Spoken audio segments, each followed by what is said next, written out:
reports of overfishing, particularly of species like our favourite on the menu, cod, fish and chips. Well, let's talk to Elspeth MacDonald, Chief Executive of the Scottish Fishermen's Association. Good morning to you, Elspeth. What are you hoping to be achieved at these consultations in Brussels? Well, this will likely be the start of a series of negotiations. There won't be a lot of things determined this week. This is the time of year where what are known as independent coastal states come together to talk about fishing opportunities for the year ahead, and obviously we have those with the EU, and we'll also be having them with Norway and the Faroe Islands. But I think just in relation to a couple of the points you made there in your introduction, I think the situation with cod this year will be a really interesting one. We've been saying for some time now in the industry that the scientific advice on cod is out of date and hasn't kept pace with the changing distribution of cod in our waters. So I certainly hope that one of the outcomes of the consultations this year will be a recognition that the scientific advice on cod has now changed, and that will be, I think, a really important part of the negotiations this year in terms of how we share what will now become known as the Northern Shelf cod stock. So that's a really important part of, I think, the next few weeks for us. Okay, and in terms of how the Scottish fishing industry has been faring post-Brexit, what does it look like? Well, it's been a turbulent few years for our industry, as I think it has been for many industries. We've all had to weather a number of storms, and in fishing those storms can be literal as well as metaphorical. But obviously the industry's had to deal with the impacts of the COVID pandemic, which had a huge impact on our markets at home and abroad. We've had to adjust to the Brexit changes, which have not been as advantageous for the industry as we would have hoped.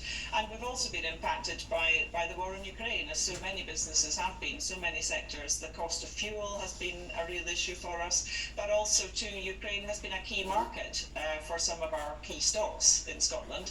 So that's been a difficult adjustment.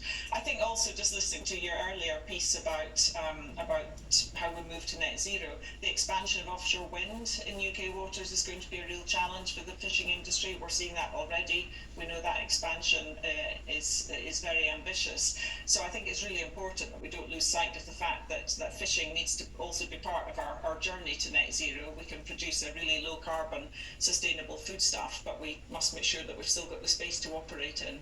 Fishing has been always a very difficult part of, our relationship with the EU in terms of negotiating, coming to an agreement.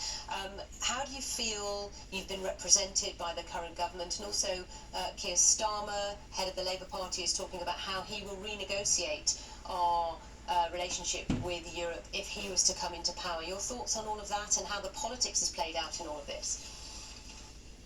Well, I think certainly the current Conservative government, albeit not the current Prime Minister, really let the industry down in terms of the promises that were made and what would be secured on fishing from the EU, and what was actually secured really fell far short of that.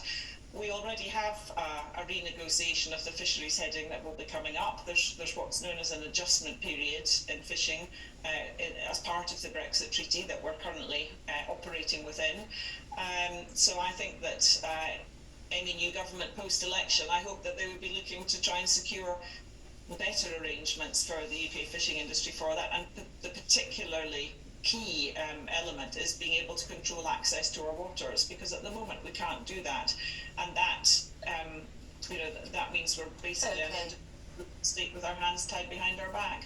Elspeth MacDonald, thank you. We appreciate your views, Chief Executive of the Scottish Fishermen's Association. Well, let's bring you more on net zero. Every year 100,000 vessels crisscross the oceans, carrying 90% of the world's trade, but they still rely on fossil fuels and account for 3% of global CO2 emissions.